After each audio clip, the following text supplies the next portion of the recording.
Hey, we are back for part three, episode 10. We're going live into the theater area, talking to the cast. So be prepared.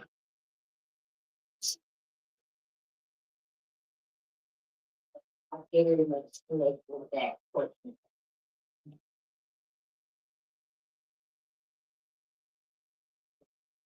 Okay, our next question is, how do you handle roles that may be like emotionally heavy? Is that far from your real personality, or is it totally to what you can get? Um, that's a good question because I'm currently grappling with that. For a long time, I was just getting kind of the same roles. So it's just like the sweet girl next door, and, the girl trying to fix my man or something like that. But like for the past couple shows I've been blessed to be a part of have been some really heavy shows. I was in what is it called? Scottsboro Boys, about the Scottsboro Boys of Alabama. And, playing who eventually it was the character was based on Rosa Parks. So playing her, watching people's pain and then using the day. So I'm learning how to deal with those things in the process. As an actor, you don't want to take a lot of that stuff home. But sometimes, especially when you do shows in runs, like where you're 2, 3 months doing the same show, it can be a little bit much for you. So I'm in the process of learning how to deal with it or disassociate from it. I have a question.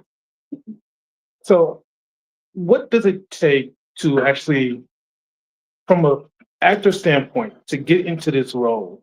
What kind of studying did both of y'all do to embark on this role and this journey for these three shows? Julie? Or did you do it? Okay. I did a lot. I did a whole lot.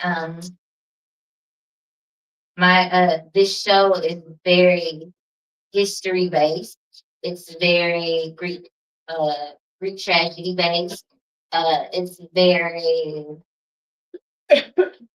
it's very psycho psycho based. So and that's pretty much what it is. And so without telling you the show, I did a full in-depth research on things that have Greek tragedies. I went through things that happened in the 80s. I went through things that happened today. I looked at children in the foster care system and what they dealt with. Um, I learned about different tyrant leaders around the world. So yeah, I did a whole lot of research Okay. for this one.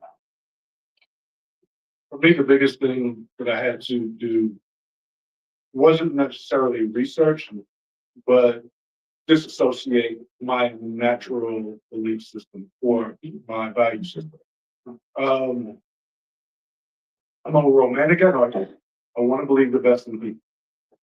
And an actor creating a character that is a bishop, that those moral beliefs and those standards are what I want to bring to the table. But to do this, I had to pull back from what I want this person to be and allowing this person to be a human being and re-examining what does the human being actually mean. Okay. What are our foibles? What are our weaknesses? And allow those to be. Nice. I have another question to follow up with. Yeah, but What problem? How did you know when you had connected truly with the character?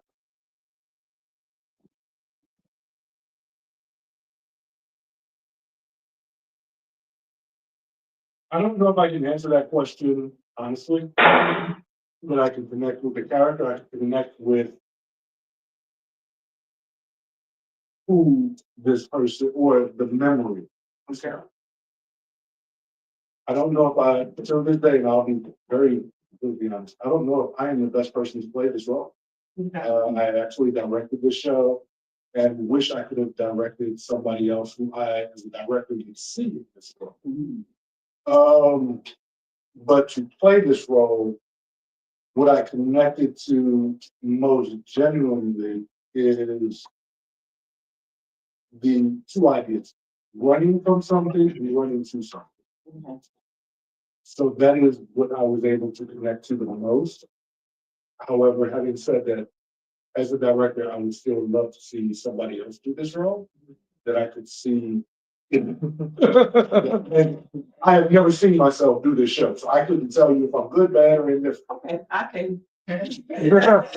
Just to let you know. I would like to develop a statement that I will not be in the show with anybody else but you. Oh. I think you are genuinely with the background of where the character's from and what they do and all that. I think you were the perfect person to play it. And I think people play their opposites very well. And I think you're very good. Y'all don't think I'm crazy. Please, nobody in this room think I'm crazy. I'm not crazy.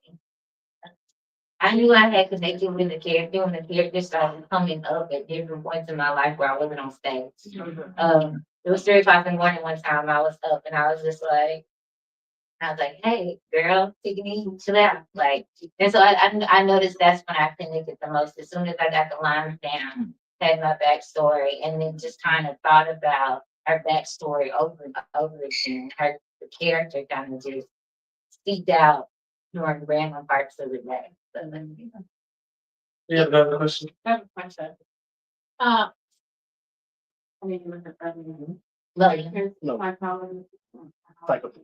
There.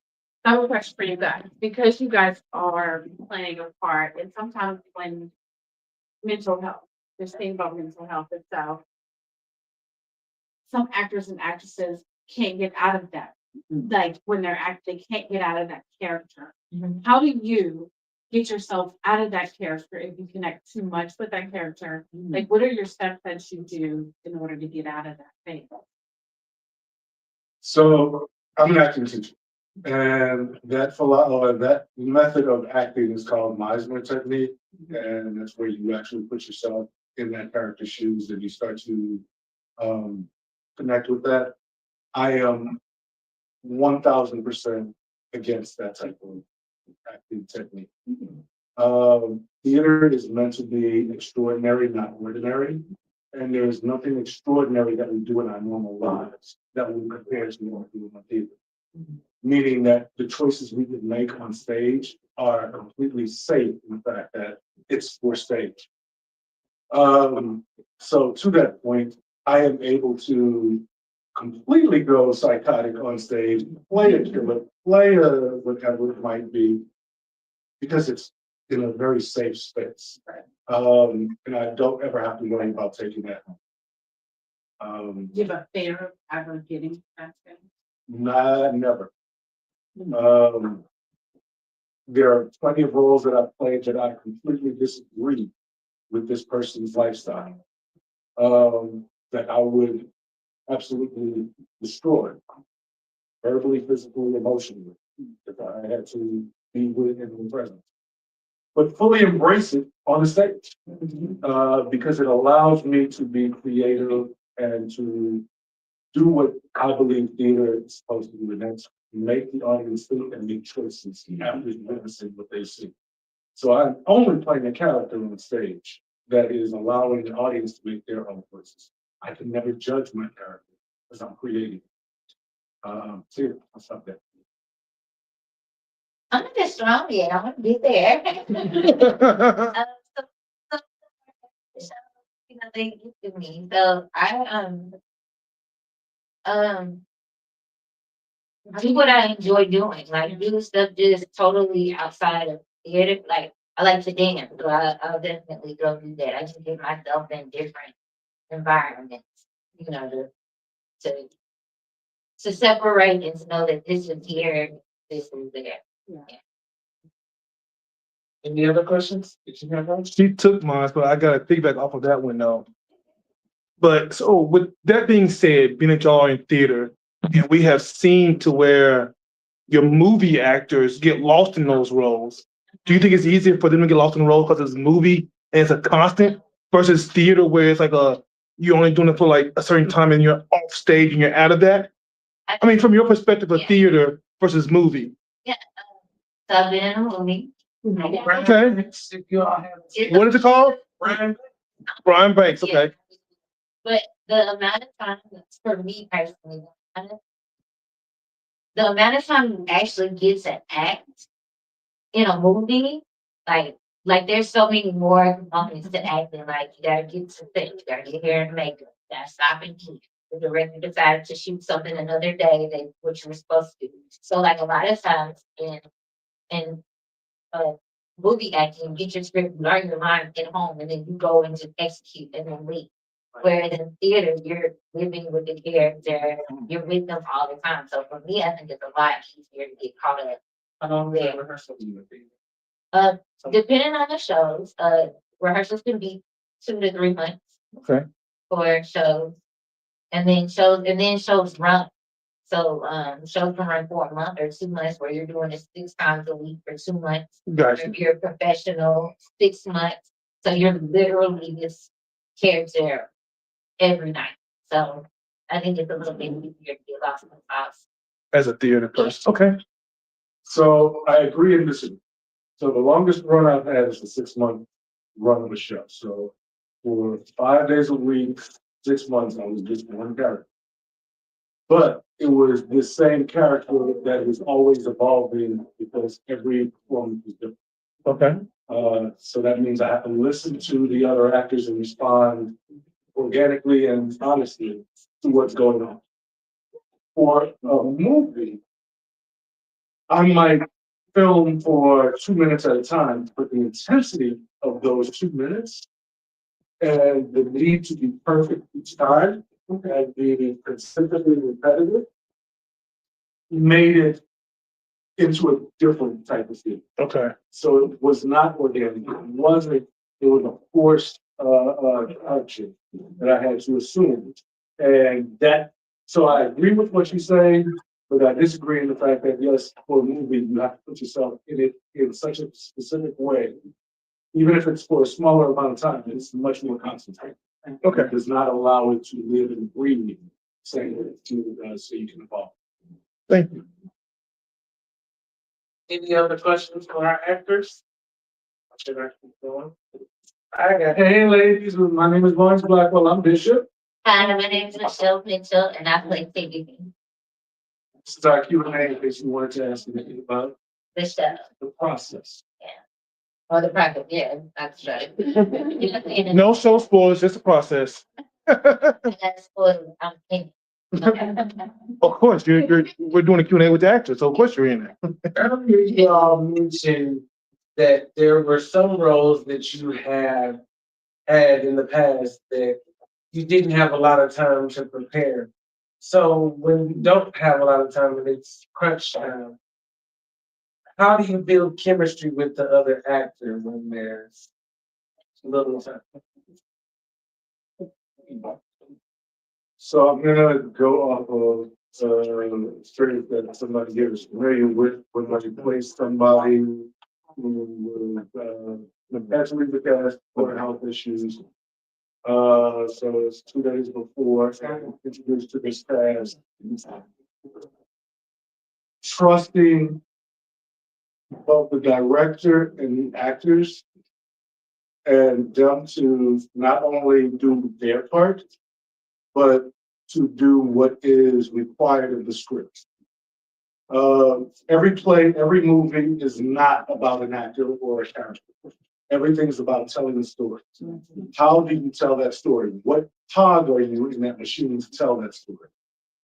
The wonderful thing, and I just say it again, the wonderful thing about theater compared to film, those cogs are always changing. So within a 2-day rehearsal process, what I did the first day was different from the second day, which was different from opening night. Not only was my work different, everybody else's work is different. So being with a group of people that are trying to tell the same story helps to build any play. But regardless of how long you have to.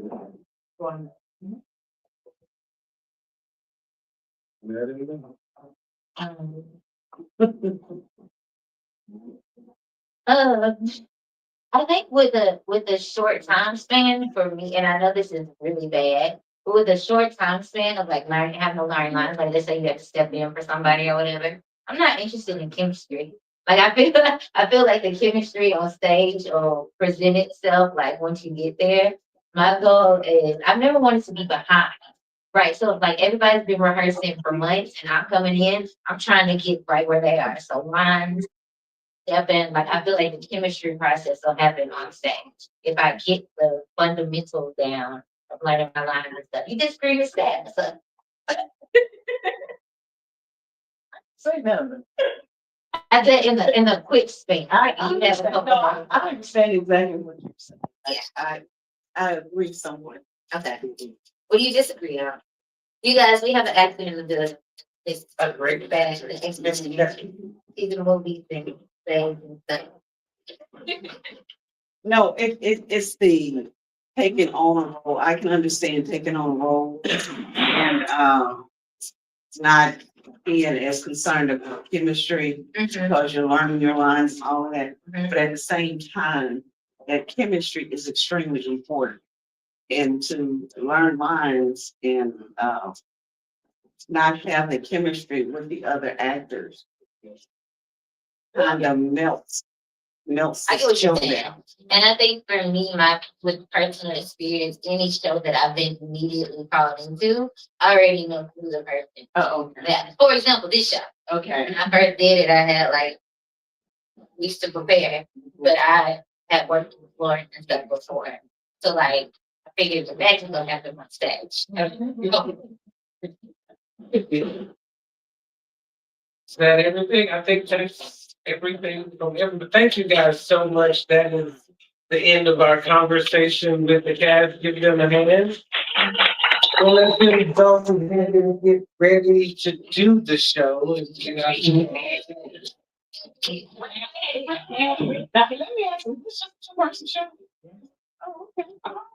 One person, really. Yeah. Oh, God, there. Okay, y'all, that was us with the actors. We was live talking to the actors, asking them questions. Thank y'all for coming in, tuning in. Really appreciate it. Here goes one of them right now. There she is. There she, and where's our gentleman? There we go, right here. Here's our other actor that was on stage with us. We asked him a lot of questions. We look forward to seeing him tonight in the show. Thank you, sir. So on that note, I'm gonna go eat and have fun. I'll come back with y'all after, before the show starts. I'll talk to y'all then. Thank you for tuning in. I'm out.